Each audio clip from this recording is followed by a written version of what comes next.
وسلم على رسوله الكريم أما بعد فأعوذ بالله من الشيطان الرجيم بسم الله الرحمن الرحيم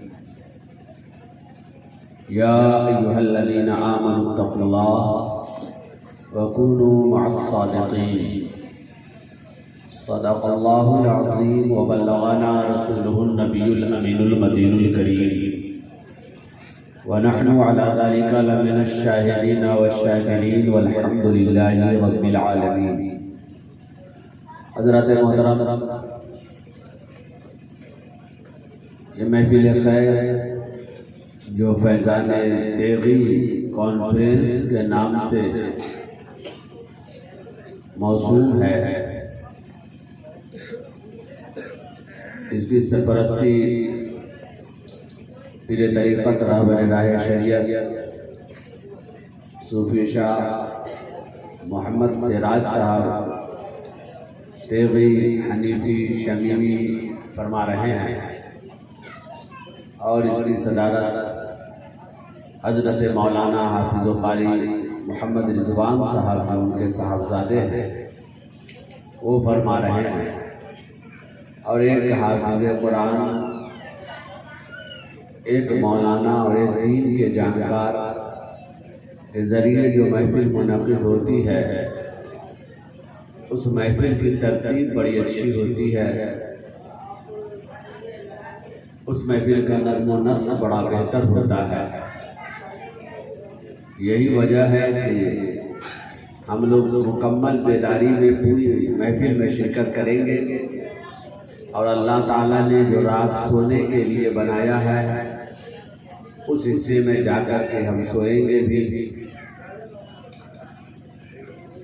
تاکہ وقت پر ہر کام کو انجام دے سکے. محفل عام طور پہ 11 بجے یا 12 بجے سے زیادہ کی نہیں ہونی چاہیے، مگر کہیں مجبوری یہ ہوتی ہے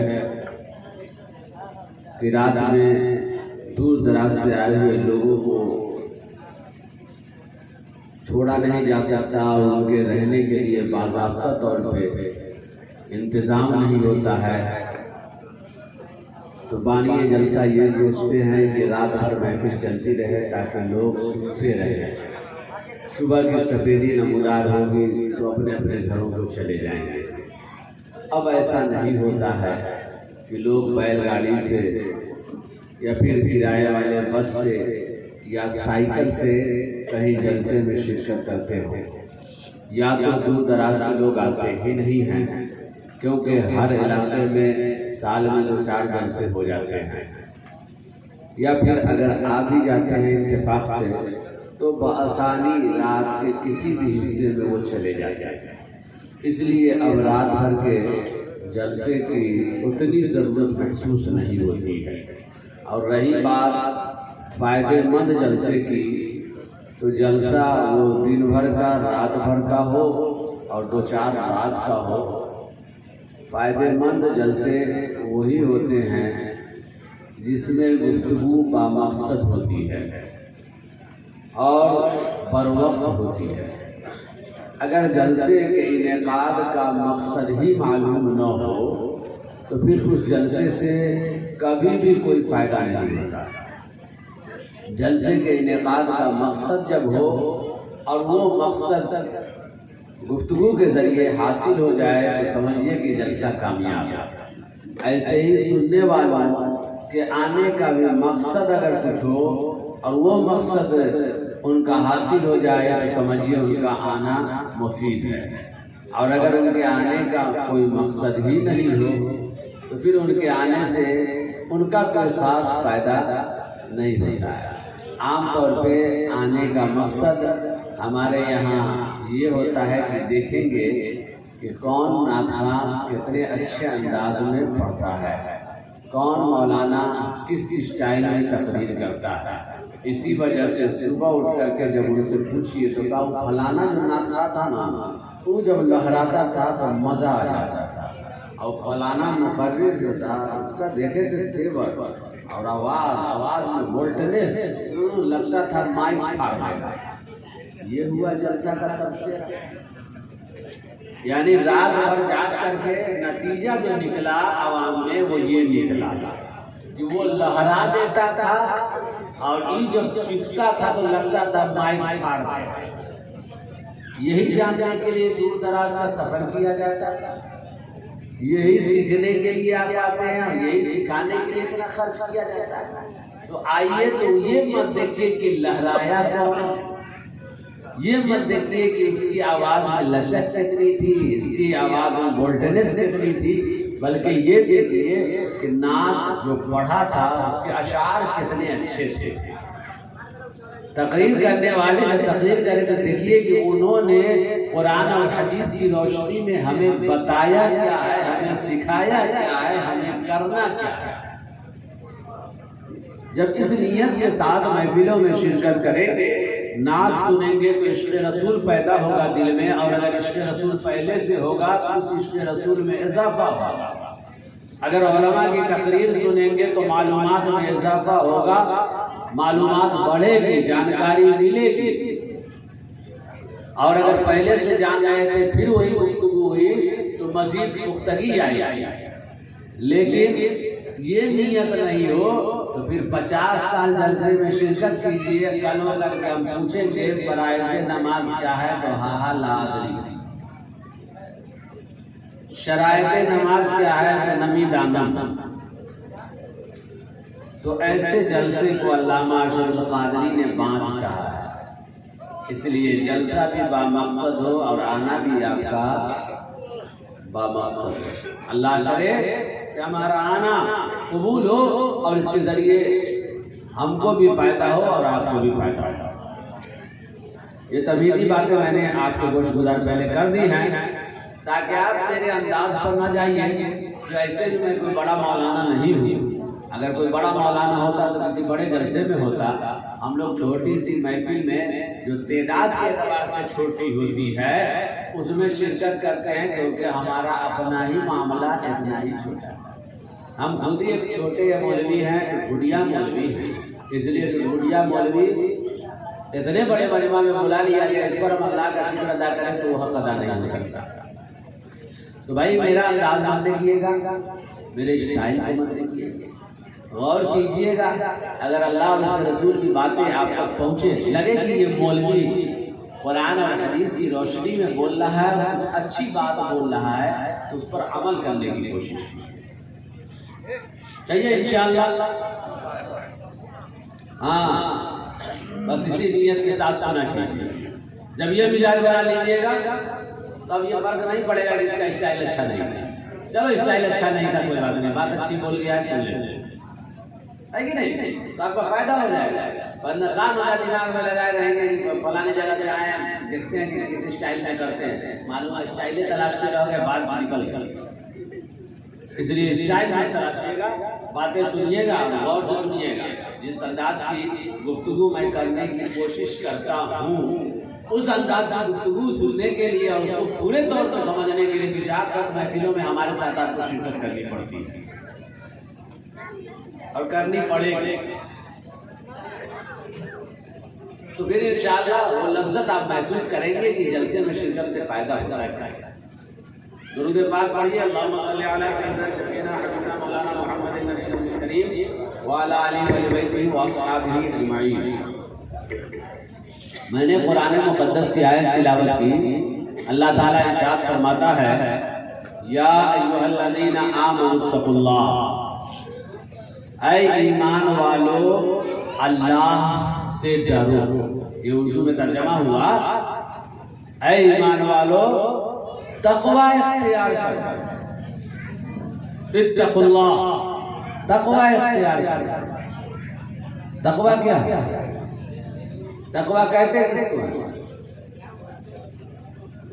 جس کا مطالبہ ایمان والوں سے کیا گیا ہے. تو اب جب تک کہ آپ تقوی کے درجوں کو نہیں جانیں گے اس وقت تک آپ یہ جان ہی نہیں سکتے ہیں کہ ایمان والے سے کس تقوی کا مطالبہ ہوا ہے اور تقوی ہوتا کیا ہے.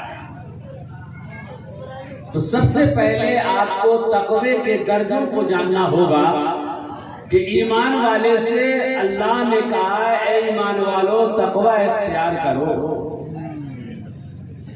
تو تقوی کے 3 درجے ہوتے ہیں. تقوی کے 3 درجے ہوتے ہیں.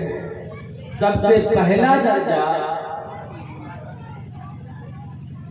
بندے کا وہ عمل کرنا، بندے کا وہ کام کرنا کہ جس کام کے کرنے کی وجہ سے وہ بندہ ہمیشہ جہنم میں نہ رہے.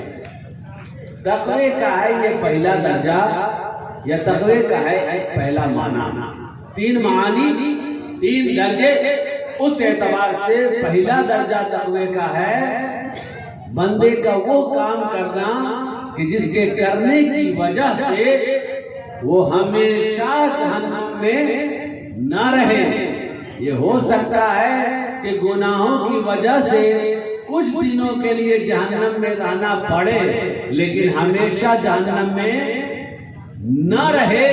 اب آپ بتائیں ایسا وہ کون سا کام ہے کہ جس کو بندہ کر لے تو وہ ہمیشگی کے عذاب میں نہیں رہے گا، ہمیشہ جہنم میں نہیں جلے گا. وہ کام کون سا ہے؟ اب ہم یہ سوال کر کے آپ کا وقت ضائع نہیں کریں گے، ہم خود ہی بتا دیں گے کہ وہ ہے ایمان. وہ ہے ایمان، اللہ اور اس کے رسول کو دل سے ماننا. کیونکہ یہ ایمان ہی ہے کہ جس ایمان کی وجہ سے بندہ ہمیشہ جہنم میں نہیں جلے گا. میرے آقا صلی اللہ تعالی علیہ وسلم نے فرمایا من قال لا الہ الا اللہ فقط وجبت علیہ الجنہ. دوسرے مقام پہ فرمایا من قال لا الہ الا اللہ فقط دخل الجنہ، کہ جس نے لا الہ الا اللہ محمد رسول اللہ دل سے مان کر پڑھ لیا اس کے لیے جنت واجب ہو گئی، وہ جنت میں داخل ہوگا. پتہ یہ چلا کہ بندہ جو ایمان لے آیا ہے وہ ہر حال میں جنت میں جائے گا. تو جو جنت میں جائے گا وہ ہمیشہ جہنم میں نہیں رہ سکتا ہے. میرے آقا صلی اللہ تعالی علیہ وسلم نے اس حدیث پاک سے بتا دیا کہ ایمان کا بدلہ جنت ہی ہے. اور قرآن نے کہا وَمَن يَعْمَلْ مِثْقَالَ ذَرَّةٍ خَيْرًا يَرَهُ، کہ جو ذرہ برابر بھی بھلائی کرے گا تو وہ اس کا بدلہ پائے گا. مفسرین اکرام نے فرمایا کہ بھلائی کی ابتدا کا وہ ایمان ہے، کیونکہ ایمان کے بغیر نہ تو بندے کی نماز مقبول ہے، نہ تو بندے کا روزہ قبول ہے، نہ تو بندے کی زکات اور حج وغیرہ دیگر اعمال مقبول ہوں گے. اس لیے پہلا جو عمل ہوگا وہ ہے ایمان. تو اب ایمان لائے گا، اللہ فرماتا ہے کہ جو بھی عمل کرے گا تو اس کا بدلہ پائے گا. تو اس ایمان کے بدلے وہ پائے گا کیا؟ تو مفسرین اکرام نے فرمایا اس ایمان کے بدلے وہ جنت پائے گا، کیونکہ ایمان کا بدلہ جنت ہی ہے. تو اب پتہ یہ چلا کہ جو بندہ ایمان لے آیا وہ ہمیشہ جہنم میں نہیں رہے گا. ہاں یہ ہو سکتا ہے کہ وہ گناہ کرے، ایمان لانے کے بعد نماز نہ پڑھے تو نماز چھوڑنے کی وجہ سے وہ عذاب میں مبتلا ہوگا. وہ جھوٹ بولے تو جھوٹ بولنے کی وجہ سے وہ سزا کا حقدار ہوگا. وہ غیبت اور چغلی کرے تو غیبت اور چغلی کی وجہ سے وہ سزا کا مستحق ہوگا، عذاب شدید میں مبتلا ہوگا.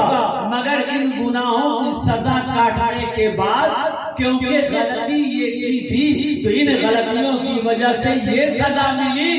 ایمان جو لایا تھا اس ایمان کے بدلے اس کو کیا ملا؟ اس ایمان کے بدلے وہی غلطی کی سزا کاٹنے کے بعد جنت. تو پتہ چلا کہ بندے کا وہ عمل جو اسے ہمیشہ جہنم میں نہیں رہنے دے گا، ہمیشہ یہ جہنم کی آگ میں جلنے سے جس کو بچا لے گا، وہ ہے ایمان. کہ جس کی وجہ سے ہمیشہ بندہ جہنم میں نہیں جلے گا، ہمیشگی کے عذاب میں مبتلا نہیں رہے گا۔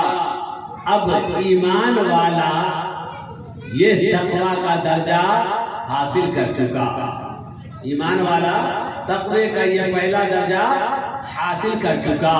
اب اسی ایمان والے سے کہا جا رہا ہے یا ایھا الذین آمنوا اتقوا اللہ، اے وہ لوگ جو ایمان لے آئے۔ تو ایمان یہ تقوی کا پہلا درجہ، گویا کہ وہ لوگ جو تقوی اختیار کر چکے، وہ لوگ جو تقوی اختیار کر چکے ان سے کہا جا رہا ہے اے ایمان والو تقوی اختیار کرو۔ ایمان تو تقوی ہے، یہ تقوی کا پہلا درجہ ہے۔ تو آپ یہ کہیں کہ اے وہ لوگ جو تقوی کا پہلا درجہ حاصل کیے، یا آپ کہیں اے وہ لوگ جو ایمان لے آئے، بات برابر ہے۔ تو کہا اے ایمان والو تقوی اختیار کرو، تو یہ ایمان والا تو تقوی کا پہلا درجہ یعنی ایمان لا چکا ہے، تو پھر اس سے کس تقوی کا مطالبہ ہے؟ کس تقوی کا مطالبہ ہے؟ قرآن کس تقوی کا مطالبہ کرتا ہے؟ اللہ کس تقوی کے اختیار کرنے کا حکم دیتا ہے؟ تو اب تقوی کا دوسرا درجہ جانیے۔ تقوی کا دوسرا درجہ ہے اوامر الہیہ کو بجا لانا، نواہی الہیہ سے پرہیز کرنا، یہ ہے تقوی کا دوسرا درجہ۔ یعنی اللہ تعالی نے جن جن کاموں کا حکم دیا ہے ان کاموں کو بجا لانا۔ اللہ نے نماز پڑھنے کا حکم دیا، نماز پڑھنا۔ اللہ نے رمضان کے روزے رکھنے کا حکم دیا، روزہ رکھنا۔ اللہ تعالیٰ نے جنہیں دولت دی ہے زکوٰۃ کا حکم دیا کہ وہ 100 میں 2.5 نکالے تو زکوٰۃ نکالنا۔ اللہ تعالیٰ نے جن کو دولت سے نوازا اور راستہ بھی اطمینان والا ہے تو حج کرنا۔ یہ اللہ تعالیٰ نے حکم دیا ہے ماں باپ کا ادب کرنا، استاذ کا ادب کرنا، بڑوس کا ادب کرنا، چھوٹوں پر شفقت کرنا۔ تو اللہ اور اس کے رسول نے جن جن کاموں کا حکم دیا ان کاموں کو بجا لانا، اور اللہ تعالیٰ نے جن کاموں سے روکا ان کاموں سے رک جانا۔ یعنی اللہ نے بندوں کو شراب پینے سے منع کیا، بندے شراب نہ پیا کرو تو شراب سے بچنا۔ اللہ نے زنا، بے حیائی، بے شرمیوں سے بندوں کو روکا تو بندوں کا بے حیائی، بے شرمیوں، غیبت، چغلی ان سب سے بچنا، یہ ہے تقوی کا دوسرا درجہ۔ اللہ نے جن جن کاموں کا حکم دیا ہے ان سب کاموں کو کرنا، رسول اللہ نے جن جن کاموں کے کرنے کا حکم دیا ہے ان سب کاموں کو کرنا۔ اللہ اور اس کے رسول نے جن جن کاموں سے ہمیں روکا ہے ان کاموں سے بچنا، یہ ہے تقوی کا دوسرا درجہ۔ اب سوچیں، اب غور کریں، کہا یا ایھا الذین آمنوا اتقوا اللہ، اے ایمان والو، اے وہ لوگ جو تقوی کا پہلا درجہ حاصل کر چکے ہو دوسرا درجہ حاصل کرو، تقوی اختیار کرو، یعنی اللہ کے حکم کو بجا لاؤ، جس کاموں سے اللہ نے روکا ہے ان کاموں سے رک جاؤ۔ اب یہ تقوی کا دوسرا درجہ یہ مطلوب ہے ہر مومن سے۔ اب یہ مومن اس درجے کو پائے گا کیسے؟ کیونکہ نماز یہ ایک عمل ہے اور ہر عمل کے لیے ایک آئیڈیل کی ضرورت ہے، ایک نمونے کی ضرورت ہے، ایک پیشوا کی ضرورت ہے، ایک استاد کی ضرورت ہے، ایک سکھانے والے کی ضرورت ہے، تاکہ اللہ کے حکم کو وہ عملی جامہ پہنا کر ہمیں اور آپ کو دکھا سکے۔ اسی وجہ سے جب حضور نے کہا تھا اے ایمان والو تم پر نماز فرض ہے، تو صحابہ نے مان لیا کہ ہم پر نماز فرض ہے، اللہ کا حکم ہے، ہم نے مان لیا۔ لیکن جب نماز پڑھنے کی باری آئی تو اب وہ کھڑے ہیں، سمجھ میں نہیں آ رہا ہے کہ نماز کہتے کس کو ہے، صلاۃ کا معنی یہاں کیا ہے؟ کیونکہ صلاۃ کا معنی تو درود پڑھنا بھی ہوتا ہے، صلاۃ کا صلہ اگر اعلیٰ آ جائے تو درود پڑھنا ہوتا ہے۔ تو کہیں جنازہ پڑھنا ہوتا ہے، کہیں دعا کرنا ہوتا ہے، صلاۃ کا معنی تو کہیں گوشت کا بھوننا بھی ہوتا ہے۔ یہاں جو اقیم الصلاۃ کہا گیا ہے، یہاں صلاۃ سے کون سا معنی مراد ہے؟ پریشان ہے کہ یہ صلاۃ کی کیفیت کیا ہوگی؟ پریشانی کے عالم میں صحابہ ہیں، حضور تشریف لائے، کہا میرے صحابہ پریشان کیوں ہو؟ کہا یا رسول اللہ آپ نے کہا ہے کہ نماز فرض ہے، ہم نے مان لیا ہے، لیکن آقا وہ نماز کی کیفیت کیا ہے وہ تو ہم نہیں جانتے، نماز ہم کو پڑھنے نہیں آتا ہے وہ تو ہم نہیں جانتے۔ میرے آقا نے فرمایا میرے غلاموں پریشان کیوں ہوتے ہو؟ آؤ میرے پیچھے چل جاؤ، میرے پیچھے کھڑے ہو جاؤ، صلو کما رأیتمونی اصلی، میں جیسے جیسے پڑھتا جاؤں، میں جیسے جیسے کرتا جاؤں ویسے ویسے تم کرتے جاؤ، تمہاری نماز ہو جائے گی۔ پتہ چلا نبی نے قیام کیا، صحابہ نے پیچھے قیام کیا، نبی نے رکوع کیا، صحابہ نے رکوع کیا، نبی نے سجدہ کیا، صحابہ نے سجدہ کیا، نبی نے 2 رکعت پر قعدہ کیا، صحابہ نے قعدہ کیا، نبی نے سلام پھیرا، صحابہ نے سلام پھیرا، مصطفیٰ نے کر کے سکھا دیا تو صحابہ کو معلوم ہو گیا کہ اللہ کے حکم پر عمل کیسے کیا جاتا ہے۔ اب آپ غور کیجئے گا کہ یہ تقوی کا دوسرا درجہ ہے جس کا مطالبہ ہر ایمان والے سے ہے، تو اب اس درجے کو وہ بندہ پائے گا کیسے؟ کل صحابہ اکرام کے زمانے میں مصطفیٰ تھے، صحابہ کے زمانے میں نبی پاک تھے، معلم کائنات تھے، اس لیے جو معاملہ ہوتا وہ حضور سے سیکھ لیتے، حضور کر کے دکھا دیتے، حضور بتا دیتے، حضور سکھا دیتے، مگر پیغمبر کا آنا میرے آقا کے بعد ختم ہو چکا، اب کوئی نیا نبی آ نہیں سکتا ہے۔ آخر یہ اللہ کے احکام پر عمل صرف حضور کے زمانے میں تو نہیں کرنا ہے، یہ تو قیامت تک کرنا ہے۔ تو اب ایسا نمونہ ہر زمانے میں چاہیے، اب ایسا آئیڈیل پیشوا ہر زمانے میں چاہیے جو اللہ کے حکم پر عمل کر کے دکھائے اور لوگ اس کو دیکھ کر کے عمل کرنے لگے، لوگ دیکھ کر کے اللہ کے حکم کو عملی جامہ پہنانے لگے۔ تو اب تقویٰ کے تیسرے درجہ کی طرف چلیے۔ تقویٰ کا تیسرا درجہ کہا کہ تقویٰ کا تیسرا درجہ یہ ہے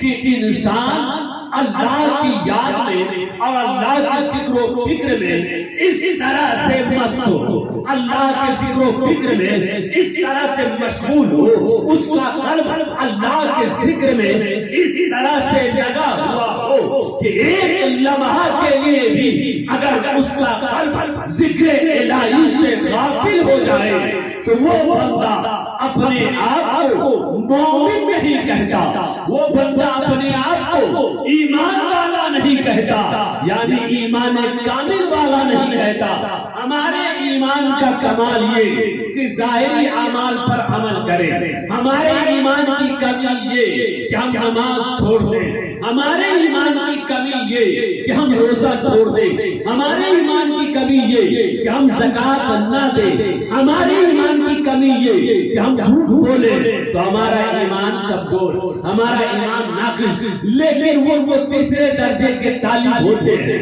وہ جو اللہ کے نیک بندے ہوتے ہیں، وہ اپنے ایمان کو کمزور سمجھتے ہیں اس وقت میں جب ان کا قلب اللہ کے ذکر سے چند لمحے کے لیے غافل ہوتا ہے۔ تو تقوی کا یہ تیسرا درجہ وہ ہوا کہ ہر وقت اللہ کے ذکر میں اس کا قلب لگا رہے، ہر وقت اللہ کے ذکر میں اس کا قلب مست رہے، یہ ہے تقوی کا تیسرا درجہ۔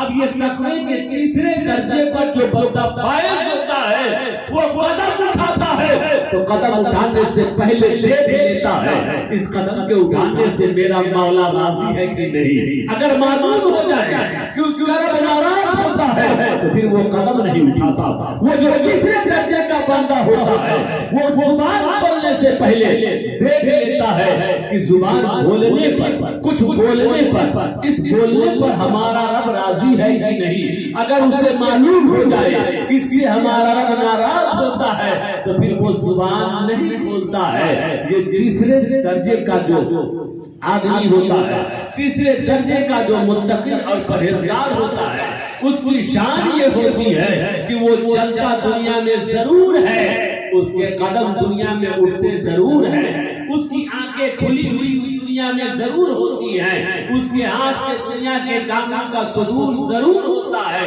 لیکن اس کا قلب ہر وقت اللہ کی یاد میں مست رہتا ہے۔ یہ ہے تقوی کا تیسرا درجہ کہ اپنے قلب کو ہر وقت، ہر لمحہ یاد الہی میں مست رکھے، ذکر الہی میں اس کا قلب ہر وقت لگا رہے۔ یہ ہے تقوی کا تیسرا درجہ۔ میرے پیارے، یہ درجہ سب کو نصیب نہیں ہوتا ہے، یہ درجہ پر تو انبیاء کرام فائز ہیں، رسولان اعظام فائز ہیں، اور انبیاء کی عطا سے، خصوصی طور پہ میرے آقا کی عطا سے اولیاء کرام اس درجے پر فائز ہیں۔ ہاں، یہ درجے جو تیسرے ہیں وہ بہت اونچے ہیں، الا غیر نہایہ۔ تو اس درجے پر کوئی نیچے حصہ میں ہے، کوئی میڈل میں ہے، کوئی اعلیٰ درجے پر ہے۔ اس تیسرے تقویٰ کا جو درجہ ہے اس پر تو اب اولیاء کرام اس درجے میں ہوتے ہیں، مگر انبیاء کے درجے کو نہیں، انبیاء کے درجے کو نہیں۔ انبیاء اس تیسرے درجے پر، تقویٰ کے تیسرے درجے میں، وہ بیچ والے اوسط درجے میں ہوتے ہیں، مگر میرے آقا کے درجے پہ نہیں۔ میرے آقا تقویٰ کے ان اعلیٰ درجے پر ہے کہ جہاں تک رسائی کسی عقل کی نہیں ہو سکتی اور کسی شعور اور کسی سمجھ کی نہیں ہو سکتی ہے، تو اولیاء کرام اس تیسرے درجے پر فائز ہوتے ہیں، اور ان کے قلب کی کیفیت یہ ہوتی ہے۔ اس کی ایک مثال میں آپ کے سامنے رکھتا ہوں۔ ایک اللہ کے ولی ہیں، بہت بڑے ولی ہیں، مگر اتنے ہی بڑے بزنس مین بھی تھے، اتنے بڑے ہی تاجر بھی تھے، اتنے بڑے تاجر اور بزنس مین تھے۔ وہ تجارت کپڑے کی تھی، ان کی تجارت کپڑے کی تھی۔ ایک ملک سے دوسرے ملک میں ان کے کپڑے جاتے تھے، لاکھوں کے کپڑے جاتے تھے۔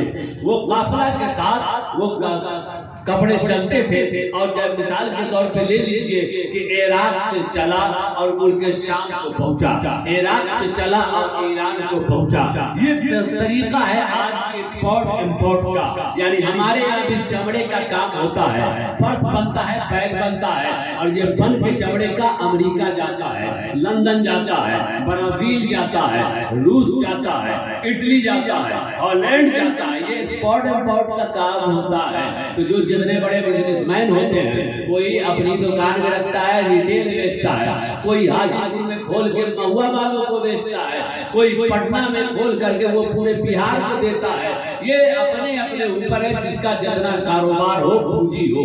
تو وہ بڑے بزرگ تھے، مال بہت تھا ان کے پاس۔ قافلے جب نکلے، ان کا مال تجارت لے کر جب ان کا قاصد، ان کا خادم نکلا گیا، راستے میں تھا، ایک قاصد آیا، آنے کے بعد خبر دی، حضور غضب ہو گیا۔ کہا کیا ہو گیا؟ کہا کہ وہ جو قافلہ ہم لوگوں کا چلا تھا، جو لاکھوں کروڑوں کا مال آپ کا بھی تھا اس قافلے میں، وہ قافلہ تو دریا ہی میں، بیچ دریا میں ڈوب گیا، وہ غرق ہو گیا، سب سے سب ختم ہو گئے، پورا مال تباہ اور برباد ہو گیا۔ وہ بزرگ کو جب یہ خبر ملی، کچھ دیر کے لیے خاموش ہوئے، آنکھ بند کیے، پھر سر اٹھایا، کہا الحمدللہ۔ اس کے بعد پھر اپنے کاموں میں مصروف ہو گئے۔ وہ پیغام پہنچانے والا قاصد وہ پیغام پہنچا کے چلا گیا، کہا کہ یہ کیا معاملہ ہے، سمجھ میں کچھ آیا نہیں۔ ایک مہینے کے بعد جب وہ قافلہ لوٹا تو دیکھا کہ بڑے ساز و سامان کے ساتھ خوش و خرم ہے۔ اب آ کر پھر اسی قاصد نے یہ پیغام پہنچایا کہ حضور وہ جو خبر